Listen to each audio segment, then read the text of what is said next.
What's up, everybody, and welcome to my Smackdown review. 48 hours after Hell in a Cell, and a lot of things happened on Smackdown tonight with the follow-up from Hell in a Cell. Wondering what happened pretty much now after the Kevin Owens and Shane McMahon match at Hell in a Cell, and Sami Zayn's pretty much now heel turn reason. But before we even begin any of this review, while I was watching the show tonight, there's been a lot of rumors about tonight, and we don't know if this is true. But just to kind of reiterate back from Monday Night Raw last night, in the main event during that lumberjack match with the cruiserweight championship, Neville was not out there, and I did notice that. Why wasn't Neville out there? Was he being saved for something bigger? I don't know. The thing that I was hearing throughout this show is that Neville left the building last night, and they pretty much said he is now granted, he's asked for his release from WWE now. Pretty much he wants out of this. So it's not confirmed if they have granted his release yet. And I don't think, they said Neville is not like the directions. I guess, I don't know if it's the direction the Cruiserweight division's been going. So what I've read, it was supposed to be that he was supposed to face Enzo in that lumberjack match last night. But they went with Kalisto now. See, listen, it was odd enough that Kalisto's now supposed to be like the saving grace for the cruiserweight division and be the front man, and like Neville's kind of taking a back seat. But I don't know what really went on with this. But they pretty much, it's been reported that Neville has asked for his release from the WWE, and yeah, he wasn't there. So some people are saying this is true. We don't know if it's been confirmed yet, but it's almost looking like he's gonna be out of there, maybe. And it'd be a waste if Neville leaves, because first off, this damn cruiserweight division that's going nowhere again. Yeah, yes, they've main evented this show 3 weeks in a row, but it's still a failure. 205 Live is a failure. Neville's like pretty much the only thing that was keeping this whole division and probably that show together in general. Because like, if he really leaves, that's 2 top level talents that y'all let go. Austin Aries, you didn't see in his full potential, he left. And now, if Neville leaves, like, who's supposed to, is Kalisto really going to be the front man to this division? I'm surprised more of these people in the cruiserweight division have not left yet. Because I think Neville should have been out of the cruiserweight division. I think he should be fighting for the Intercontinental Championship since he's on Raw. Almost could have cut a promo and said, listen, I've conquered the cruiserweights. Now I want to go on to something bigger. But if that's really true about Neville, like, it really is gonna suck. Well, if he really does leave, I'd probably see him in New Japan or Ring of Honor or Impact. Like, that's probably most likely where I see him. So if he really leaves, they've wasted another big talent. Because hey, we did not see him out there. So I wanted to get that out of the way since that was kind of being addressed throughout the night. But getting to SmackDown, we start off with the new tag team champions, the Usos. As they talk about, we got the tag division on lock, and that coming out of Hell in a Cell, things have changed. They said at least people change, and they want the New Day to come out face to face. The New Day came out. Only Kofi Kingston was the only one kind of dancing, being happy, since Woods and Big E were pretty much taking their time getting to the ring. Kofi was alright, but Uso says, we brought weapons out inside. We beat her with kendo sticks, everything. So and said, you brought a gong in and a cowbell. You gonged me, bro. And it's like Muhammad Ali versus Joe Frazier, or and everything. And, every time we step in the ring together, we always deliver and everything. And when we come in and do this stuff, like, nobody can follow us after that, because we put on the best match of the night. And they never even been in Hell in a Cell. And they pretty much talking about driving to the next town. Nobody didn't see him or anything. Nobody didn't know nothing. Nobody didn't see him. Nobody in the hotel saying, like, are y'all okay? Or this kids check to see if he was okay. They pretty much says, we belong here. And it says, we are the tag team division. We run the tag team division. Everybody else just sucks, alright? And they said it was a screw loose, but the Usos said, we're just trying to say this. Respect. Because they're better than everybody. Who in the back can really put on what New Day and the Usos? And this promo was really great. Like, they pretty much says, we running this shit. Only we're the greatest ones around here. Everybody else in the back sucks. Next thing you know, the Hype Bros came out, which their gear is kind of weird to me. And he says, you guys face each other, the same two teams leaving us out. Gable and Benjamin came out there next. And he says, we're not here to complain, but the Hype Bros need to get back in the line. Because we broke them at Hell in a Cell, which is true. So I don't even know why the Hype Bros out after they lost the match at Hell in a Cell anyways. And, the Usos and Gable said, you smart for having you got Shelton Benjamin with you. Alright, y'all smart for that. You got a former Intercontinental Tag Team and US Champion, but back of the line for you. Brazongo came out, which actually got a good reaction coming out there. Ascension then came out then, and pretty much, came out, and the Ascension they all started trying to talk, but the Uso says, you know what, y'all, this is all locked here, and he says, all y'all back of the line. Ascension, back of the line. Hype Bros, back of the line. Gable and Benjamin, back of the line. Brazongo, but the New Day got cut them off, said, no, they're cool, okay, they're cool. But he said, alright, we like the fashion fighters, but if y'all want a shot, why don't y'all prove that y'all want to get in here and prove it? Daniel Bryan came out then, and he didn't say, this isn't a good night for me. And he says, he thanked the Usos and the New Day for a great match at Hell in a Cell, but y'all need to get the hell out of the ring right now. And the fans chanted, no. He says, I know you wouldn't like it, but you're getting out of the ring now. And right now, it's going to be the fatal 4-way to determine the new number one contenders. So, really great segment in the beginning. New Day Usos showing respect to each other. Put on another phenomenal match on Sunday. So, it's really great. What can I say? So, it was a great match with these two, and I guess we're going to see who becomes the new number one contenders, which pretty much Gable and Benjamin won, taking out Brazongo, which Brazongo almost got the win, and I know they took out the Hype Bros too. So the Fatal 4-Way Tag match was good for what it was, and I kind of knew they were going to win. Almost thought Brazongo probably was going to get it again, but we got Gable and Benjamin, so that's great.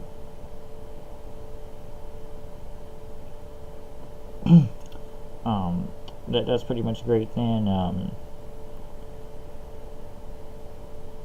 I guess they're next line for the Usos, so they should put on a great match. Leave Gable and Benjamin are going somewhere, and we have another tag team moving up, because I don't know where the New Day goes on from here right now, or if they will get another title shot, but I guess it's time at least to move on for a second and let Gable and Benjamin get a shot then, since that's going down.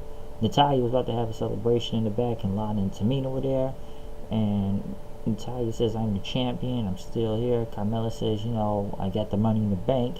And Natalia says, you deserve to have a championship match more than Charlotte. And Charlotte pretty much came in, and they said, did you break your father's heart again? And Charlotte pretty much started throwing her into the table, beating her up. Becky and Naomi pretty much came in, I guess, taking on Carmella and Tamina and Lana and them, which they pretty much broke it up. Baron Corbin then cut a promo talking about keyboard warriors and talking about AJ Styles losing and I squander and stuff, and now I am the champion. Carmella went against Becky Lynch. Becky won with a disarmer. I still don't get her gear for some reason.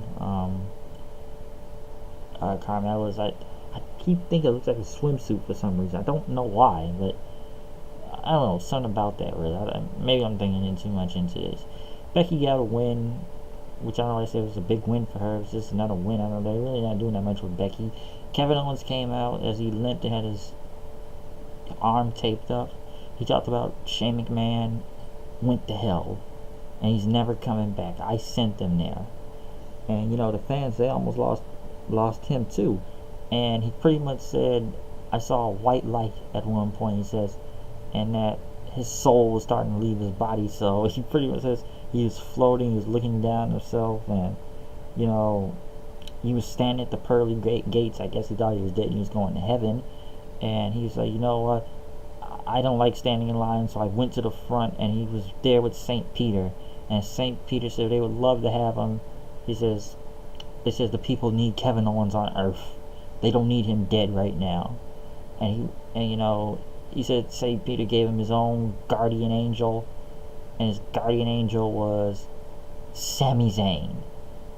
And, this is Kevin's heaven tonight, and he wanted to bring out his best friend, guardian angel, Sami Zayn. Sami Zayn came out, does his little dance like usual in regular music.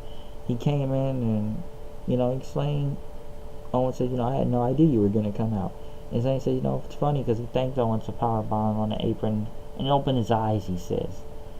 I've always tried to do everything the right way, but it's only brought me to mediocrity, where Owens has been Intercontinental Champion, Universal Champion, U.S. Champion. He's done it all. Where have I came, huh? Where's my shot? And what am I going to do, wait 5 years down the road to, just go to sleep and just wait for it?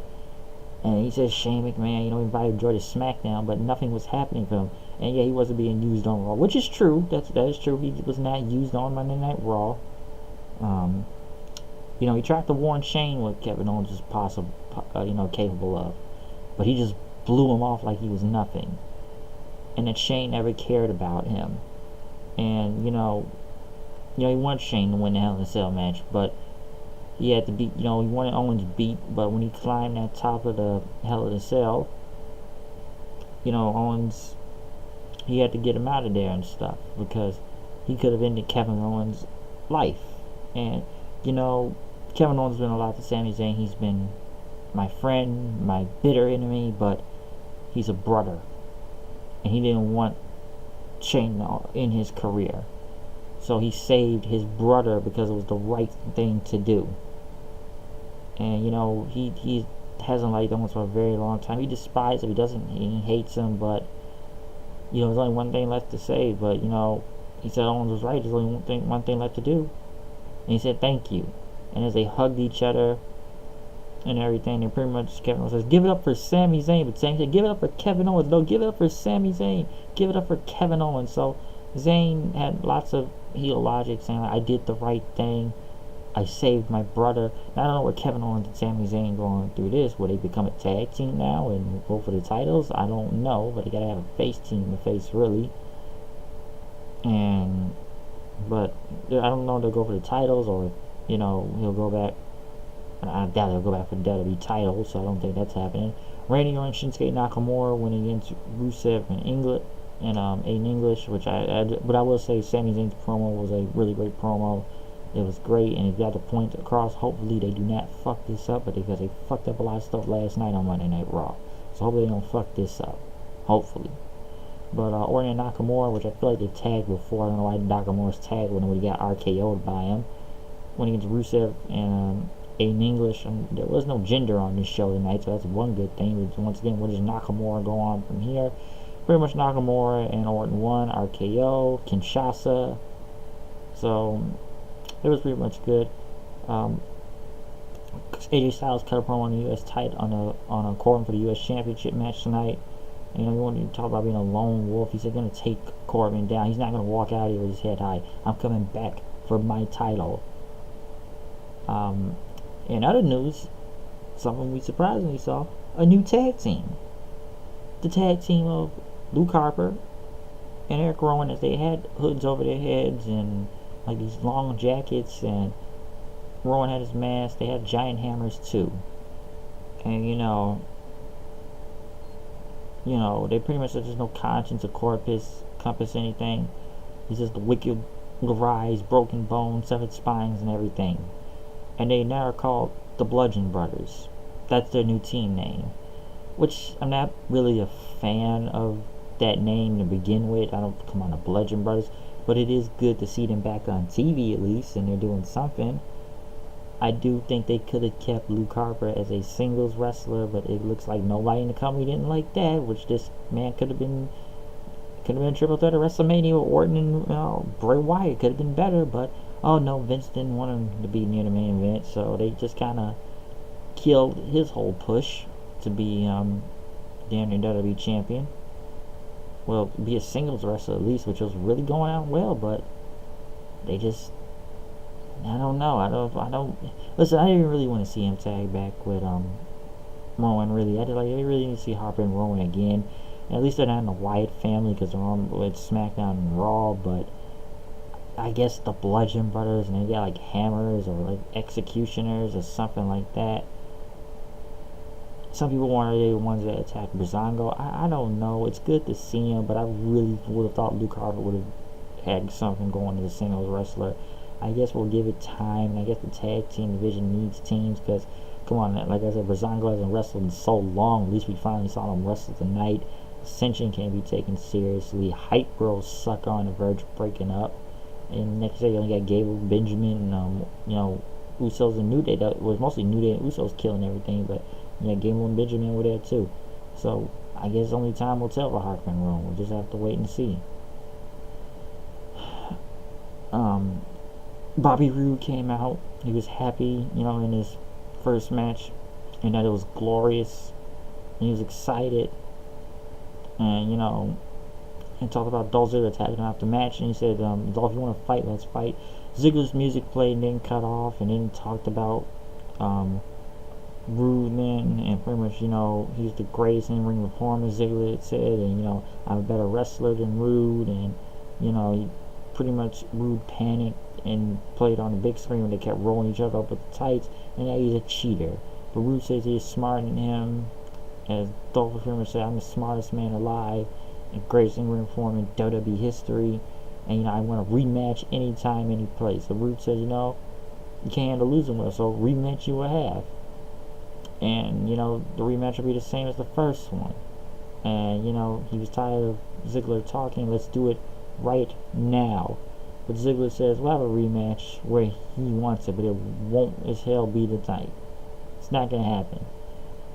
I don't know if we want to see another rematch with these guys and that, but,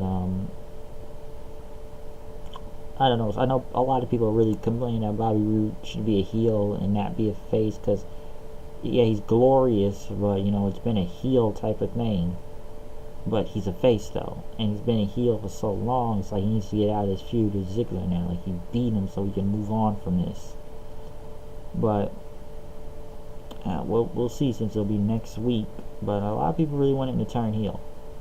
Corbin went against AJ Styles for the U.S. Championship. We didn't even get any televised entrances. They're already in the ring, so they did in-ring introductions, which wasn't a bad match. But Corbin did win clean after pretty much throwing AJ across the apron floor after AJ did hit him with a Pele kick, and then he went to end the days. And then he was on pretty much asking for his comment, and he says, I'm the champion, I'm not going anywhere, so you all can cry. And he would pretty much buy a boat to float down those river of tears. And he beat AJ Styles, so I guess they still want to go somewhere with him. I don't know. And if he was going to beat AJ Styles here, why did some people wonder why was Ty Dillinger even in the triple threat match to begin with? If Corbin was just gonna beat him right here tonight.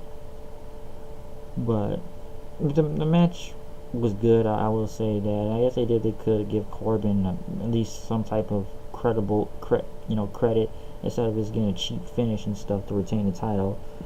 So I don't know. I guess Styles will probably move on. Hopefully he's going for the WWE title now. But it's just one loss on AJ right now since this thing. And I guess AJ wanted to do what he could. Maybe somebody told him back, hey, let's try to get this guy over. And mostly AJ, I guess, probably wanted to get him over. So, he did what he did to put him over. But I don't know. Corbin is just... it's just some of this stuff doesn't make sense to me, really. Yeah, from the Money in the Bank thing and Cena beating him, and now it's just like this guy's the champion. I just look at this like I just kind of roll my eyes a little at this whole thing with Baron Corbin. I really do. I really kind of roll my whole eyes at this. But it was a better show tonight. We got the Sami Zayn explanation. I guess Harper and Rowan are somewhat back together now. Are back together again. New Day and Usos promo was really good. The U.S. title match, I guess, was for what it was. But, the show was okay at some points, I will say that. But I think it was better than Raw in some ways, even though we got the Shield last night. That was most of the biggest thing. It's just, I'm kind of glad Harper and Roy are not back with the Wyatt family, just given the circumstances of what they're doing with Bray Wyatt, having him in some dress and everything. So yeah, but we will find out and see in later time what will happen with that team and see where it will go. But hey, I'm not sure where you can determine from that. So like I said, we'll just have to wait and see. So hey, that's my Smackdown review tonight. Like I said, check out live reactions, reviews from last night, Hell in a Cell, everything, all that. So please check it out. I'm out of here. I will see you guys later. Peace out. Check out the free